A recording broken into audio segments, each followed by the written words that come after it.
About a woman in the crowd at the Civil Rights Summit with a very close connection to President Lyndon Johnson. Here's Sally Hernandez. Catherine Robb is the granddaughter of President Lyndon Johnson.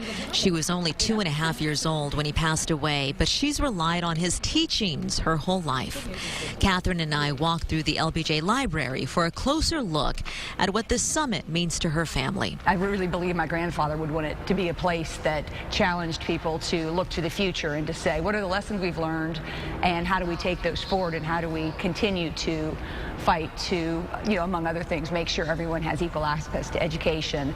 How do we make sure we're continuing the civil rights struggle? Catherine also talked about making sure her grandfather's legacy reaches beyond the walls of the LBJ library and after the summit is over. It's great. I mean, it's a wonderful legacy to have. My grandmother used to talk about paying for her, paying her rent for her time on this earth because she sort of felt that she had been given this really wonderful life, and she had this feeling that she had so much to give back, and that it was her obligation to give back.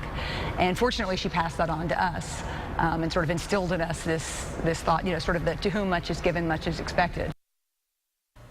You can watch more of Sally's interview with Catherine Robb on KXAN.com and tomorrow morning on KXAN News Today.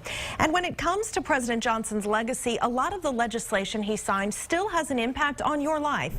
We found a few examples. LBJ's Social Security Act of 1965 created the Medicare and Medicaid programs.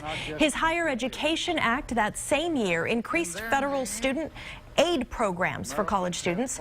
And Johnson signed the Freedom of Information Act, which set rules for releasing government documents and data to the public.